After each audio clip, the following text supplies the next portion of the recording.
Do you have an update on how Chris's throwing went yesterday? He was a little stiff yesterday throwing.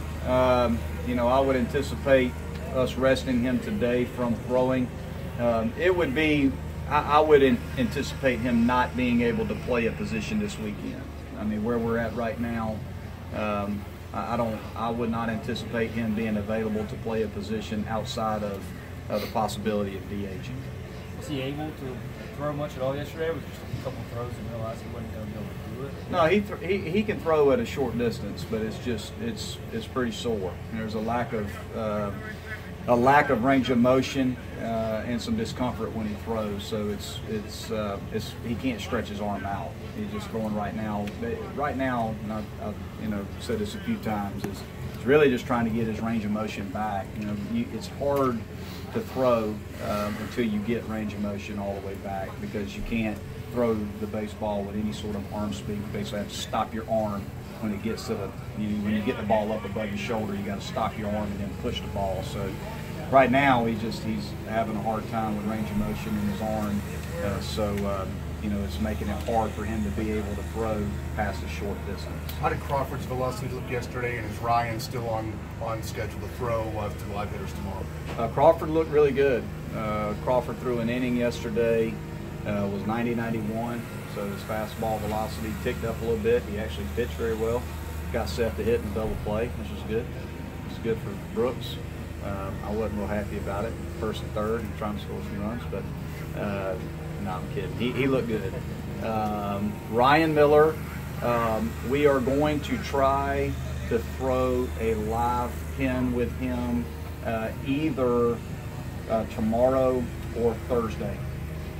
So it will really kind of depend on, I think he's going to play catch today. If he feels good, it's really a day-by-day progression. If he feels good and he has no pain, no soreness, then we'll progress to the next step. So we're hoping to get a read on Ryan Miller and his availability. It may be Thursday before we know for sure, but we're hoping to know, by Wednesday. But it could be Thursday before we know for sure whether he'll be available for the regional or not. Thoughts on the pitching rotation? Have you figured that out? We hope to have that decision by tomorrow.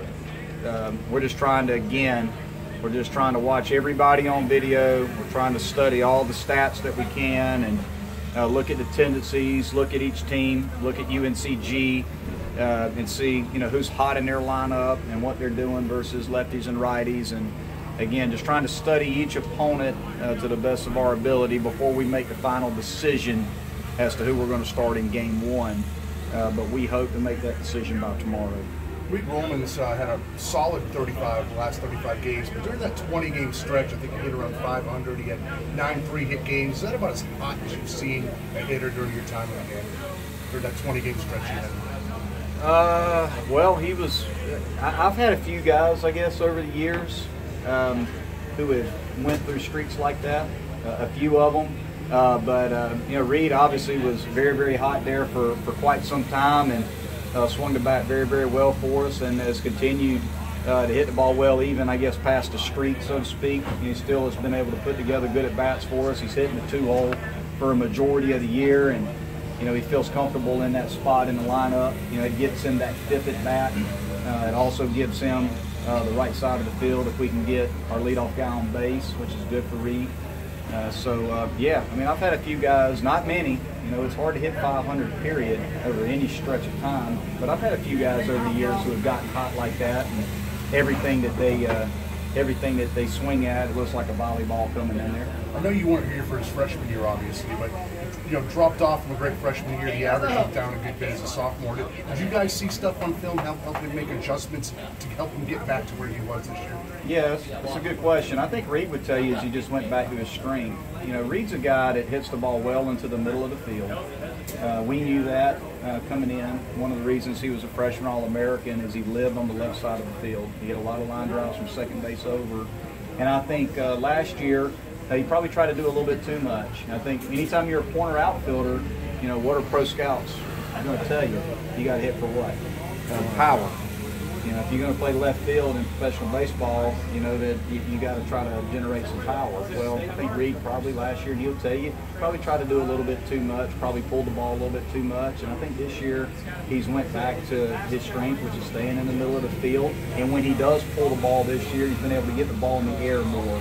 I think his swing is a little bit better this year. I think he's worked on some things and made some physical adjustments that have helped him.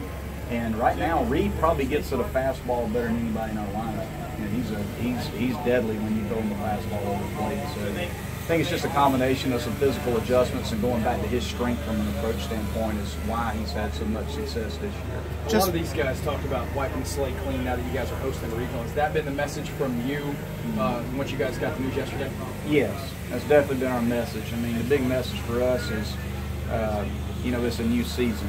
I mean, we played a 56-game regular season, and we had a lot of highs, and we obviously had some lows, and we're going to draw on those experiences, obviously, as individuals and as a team. But, you know, the main thing is you know, we went from 295 to 64, and 4 of those teams are here, and we're hosting a regional. So, you know, we've advanced into an elite group of teams, and we're a good team. We've done some great things this year.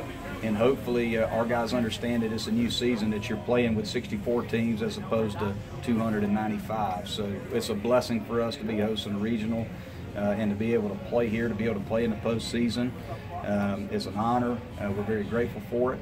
And, you know, now it's just the bottom line is everything starts over on Friday. If I had just walked off a boat and walked in this dugout, I wouldn't realize that this team had struggled at the end of the year. Do you get the sense that spirits are high? Well, I think as a head coach, it's very hard for the head coach because you wear everything on your sleeves, you know, and as one of my dear friends used to say, you know, wins and losses, it goes on the head coach's record and the starting pitcher. So that's the only 2 people that kind of have to wear the win and the loss. So yeah, you live and die, you know, as a head coach a lot of times with wins and losses. But you know, I've grown as a coach over the years and understood that if I want to get the most out of my guys, I have to have their back all the time. You know, I have to be with my guys all the time when we're going through good times and when we're going through bad times. When we're going through good times, we talk about what we need to do better. When we're going through bad times, we talk about what we're doing well. You know, we try to take, you know, really the opposite approach because, you know, confidence is fragile. And it's one of those things that my job, more than anything, is to let those guys know that I care about them, that I got their back, and we're always in this thing together. So, you know, we've been through some great times and some tough times, but we've done it together. And the only thing I can ask for our guys is every single day to bring a positive attitude and great effort to the ball field. That's it. That's the 2 things you can control. That's the absolute for our program, great attitude, great effort every single day. And our guys do that. Coach, in your mind, what are the biggest factors that allow teams to be successful at this time of the year in the tournament? It's really simple. It's really, really simple. Just look at the teams that win at a high level in the postseason. They catch and throw the baseball at an elite level. They pound the strike zone on the mound and execute pitches. They limit the free 90 because they catch the ball behind their pitching staff. You've got to keep yourself in every single ball game with your pitching and your defense, and you can't allow the free 90. It also boils down a lot of times offensively to coming up with that big hit with runners in scoring position, putting pressure in the other dugout by scoring early because of the heightened sense of awareness and sense of urgency that both dugouts are going to feel in the postseason. You know, it's basically, you almost feel like it's a single game elimination game every time you play in the postseason. Every single pitch, every single inning, every single situation is huge and it's magnified in the postseason. So it's the team that can control the 17 inches of the plate and can catch the ball and throw the ball accurately, that keeps themselves in the ball game that typically is going to wind up winning it. Coach, Charlie was saying how after his freshman year, he came to you and said he was going to be a weekend starter. And now in his second year in that role, his ERA is down, his strikeouts are way up. How have you seen him progress in the second year? Well, he's progressed because we've given him the ball. And I think at the end of the day, only one man can step on the mound in that starting role for your team on that day. And we've given Charlie the ball every single weekend in the 2 years that I've been here. You know, whether it's on Fridays or Saturdays, he's gotten the ball. And I think just giving him the baseball and letting him develop week in, week out, good, bad, or indifferent, has turned him into the pitcher that he's in. I don't think it's necessarily anything that I've done or that we've done outside of, we believe in Charlie. We've always felt like Charlie had the type of stuff that could lead a rotation, and we wanted to give him the ball and let him develop, and he is what he is right now because he ran with that opportunity of being a weekend starter and just going out there and competing for us. I know Crawlin and Jackson have similar versatility, but specifically about Eubanks, does his value go up in these certain situations because he's closed games for you? He started games, he's middle relief, he's kind of done it all. Eubanks is definitely, he's similar to Crawl in that regard, in that he can pitch in a variety of roles. The one thing